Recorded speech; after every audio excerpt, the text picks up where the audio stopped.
Jawany Scott, welcome Yes. to UK Fight Site. Thank you for having me, man. It's been a while. I know you wanted me to come down for a good. That's it, it's been a good while, round. man, yeah.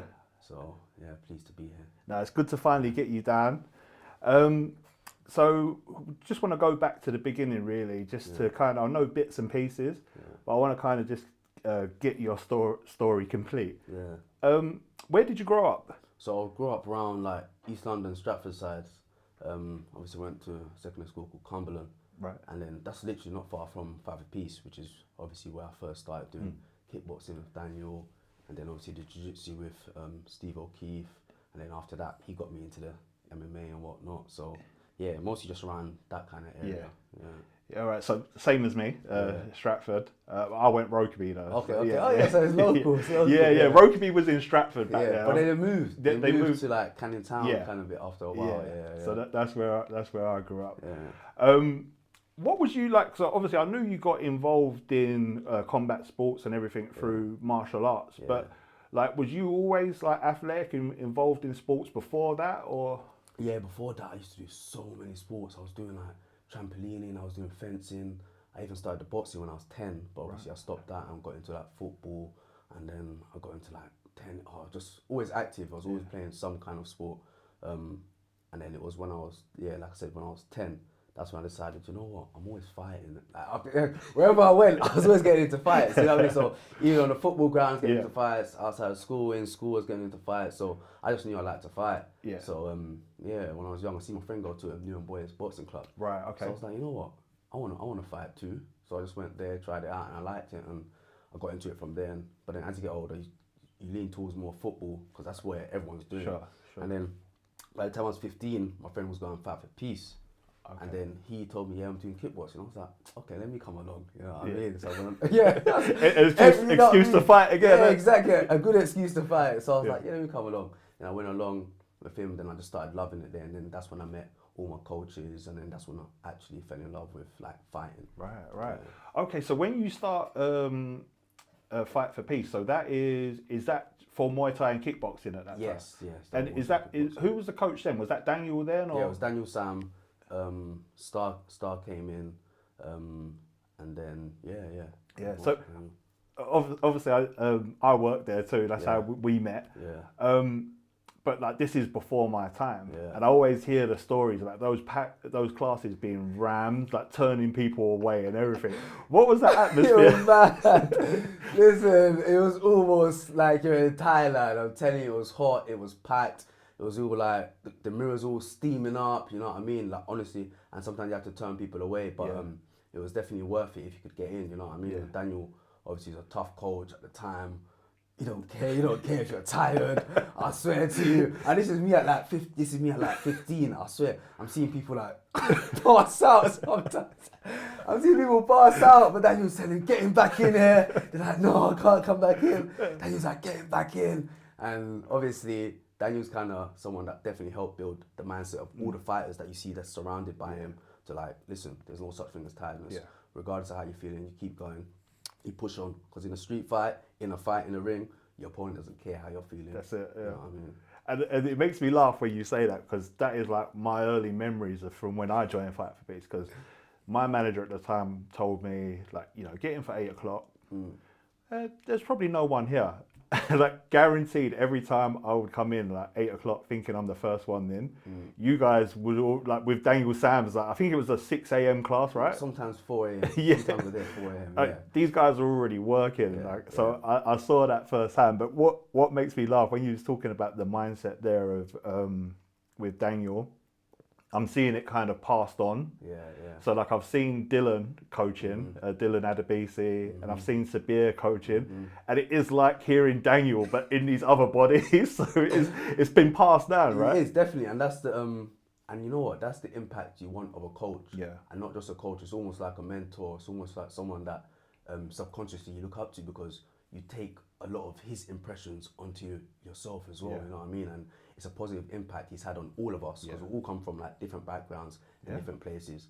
And like you said, the fact that they're able to coach in that similar way and get almost a similar result from whoever they're coaching now as what Daniel got from us, you know what I mean, or we got from Daniel.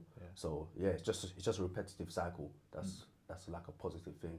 So I'm forever grateful for him and all the coaches obviously I've had, because we've had Steve as well. And one thing that's good as well, all the coaches that I've had, they've all been passionate about their sport. So from the way they coach it and the fact that we've actually witnessed them train it and compete in it themselves.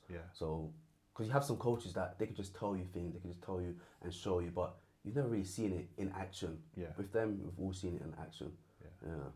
And so like when you join on the Muay Thai side of things, the kickboxing, you mentioned Steve there. So when do you get involved in MMA, or do you try box? Do you go back to boxing first and fight? Because Fight for Peace does everything, right? Everything, So when do you get involved in MMA and working with Steve? So when I got involved with working with Steve and doing MMA and Jiu-Jitsu, the Jiu-Jitsu, it was Jiu-Jitsu first. Okay. It was Jiu-Jitsu first, and then he introduced me to a bit of the wrestling and a bit of the MMA side of it. Because before that, I didn't even know what MMA was. You know what I mean? But as we started to do all of that, me and Kingsley and John McFadden and Rinchin and Sabir and Dylan, we still decided to train with the kickboxing and the boxing as well. And obviously, Abdul even came down to the boxing as well. And there was another boxing coach called Marcus and Jeremiah, who were all down there, all fabulous people, good coaches. So it was just like a healthy environment to train and do whatever you wanted to do at Fight for Peace. You know what I mean? And like, so this is Steve O'Keefe we're talking about. So he was like a Cage Warriors veteran at the time. He's in the mix. This is when he's competing quite regular and everything. So what was it like training with him in the MMA side of things? So like you mentioned some of those names there: Kingsley, Sabir, John, Rinchin. All you guys went on to compete, amateur and pro. What's that class like when you're competing? And you guys are all young at this point. So it was at the time.